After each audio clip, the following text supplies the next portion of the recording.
खामोशी की दास्तान। भारत के महानतम प्रवासी की वापसी के पहले वर्ष की खामोशी की महागाथा।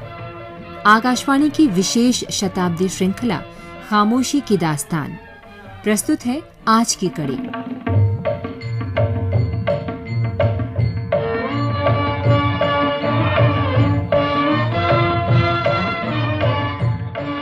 गांधी के मामले में पुलिस विभाग सावधानी बरत रहा था, लेकिन इसमें उसकी अपनी कमियां भी उजागर हो रही थी। उसके पास गांधी की भाषा और मुहावरे ठीक से समझ पाने वाले अधिकारी नहीं थे। किसी तरह काम चलाया जा रहा था। आमतौर पर हिंदुस्तानी या गुजराती बोलने वाले गांधी का अंग्रेजी अनुवाद अपने आप में एक समस्या था। बंबई पुलिस के खुफिया दस्तावेजों में कुछ रिपोर्टें ऐसी थीं जिन्हें भेजने वाले को यही पता नहीं था कि वो किसकी निगरानी कर रहा है। गांधी का पहला नाम नहीं मालूम था। उनका नाम रिपोर्टों में अक्सर मोहनलाल लिखा होता था।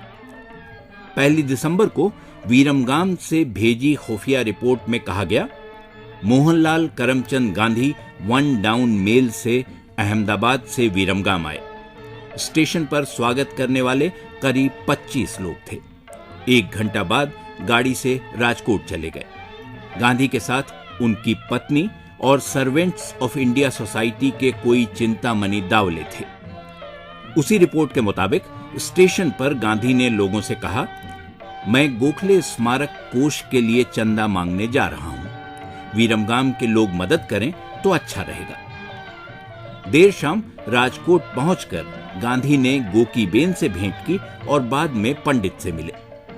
विट्ठल राय भाई ने कोष के लिए 20 रुपए दिए।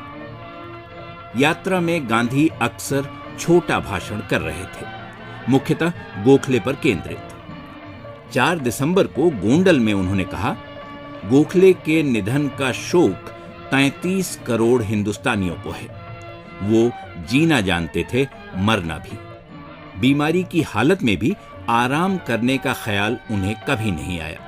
मैंने उन्हें करीब से देखा है और आखिरी सांस तक उनको देश सेवा की बात करते हुए सुना है। गांधी ने अगले कुछ दिन के लिए राजकोट को केंद्र बना लिया। कहीं जाते, शाम को लौट आते। एक दिन कस्तूरबा और जमनादास के साथ वांकानेर जाकर करघे देखाए। शहर में बड़ा जुलूस निकला और लोगों ने करीब 900 रुपए दिए। अगले दिन ठाकुर साहब से भेंट हुई गोंडल में। जमनादास, खंडेरिया और पुरुषोत्तम दास साथ आए। राजकोट से पोपट भाई पहुंच गए थे। गांधी घूमते रहे, आग्रह करते रहे, लेकिन मदद ज्यादा नहीं मिली। उम्मीद के अनुरूप तो बिल्कुल नहीं।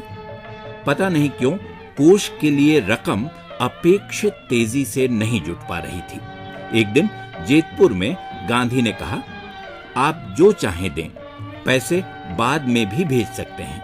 मैं आपसे चंदा मांगने नहीं आया हूं। हम किसी को शर्मिंदा नहीं करना चाहते।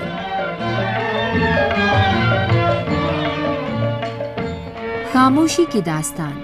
भारत के महानतम प्रवासी की वापसी के पहले वर्ष की खामोशी की महागाथा। ये थी आकाशवाणी की इस विशेष शताब्दी श्रृंखला की आज की कड़ी। शोध, आलेख और वाचन स्वर मधुकर उपाध्याय। प्रस्तुति मनोज मायंकर।